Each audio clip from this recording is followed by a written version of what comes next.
Here's why you need to have books sitting on your desk all the time.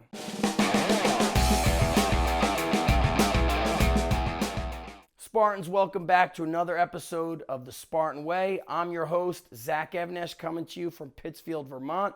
And what I want to share with you is something that one of my earliest mentors shared with me on how to do something faster than speed reading. My mentor, Alan Cosgrove, spoke to me about how sometimes he just keeps certain books on his work desk just so he could see the cover, just so he could read the title. He goes, sometimes that's all I need. I don't need to read the whole book.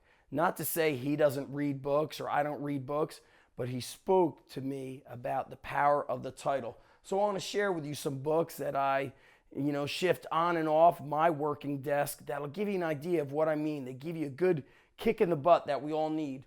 Here's one by Teddy Roosevelt. It's called The Strenuous Life. Just by hearing the title of that, it reminds me that, all good things come on the opposite end of being uncomfortable. So when you're uncomfortable, good things come. When you're comfortable, not so much. Here's another one, The Magic of Thinking Big. It just starts making me rethink, am I thinking normal? Are you thinking normal? Having a book like that with that kind of title laying around on your desk gets you to think 10, 20, 30 times bigger. Here's another one. This is a great book by Craig Ballantyne, Unstoppable.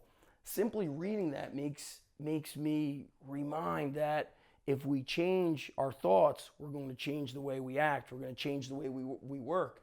Here's a great one. The Score Takes Care of Itself. And here's a personal favorite. It's an old book. I believe I've mentioned this on previous episodes. Thick Face, Black Heart. It's a reminder that you need to have thick skin. You need to be tough in this world, no matter what you do. So if you're busy, and I'm sure we're all could say we're busy, put some books out on your desk. Books that have powerful titles that remind you to be tougher, to think bigger, the magic of thinking big, to be unstoppable. The Score Takes Care of Itself. It reminds you to put in the work. So put those books out, and you know what would be awesome? Post them up on Instagram. Tag us on Instagram. I want to see what books you've got on your desk, and that's your action. Let's see 3 books on your desk that are inspiring you. Make sure you put the hashtag Spartan Up Podcast, and we will find you. And that's it for this episode of the Spartan Way Podcast. Come back pretty much every day of the week. We've got new Spartan Up podcasts for you that will inspire you, educate you, and just make you more awesome. We'll talk to you next time.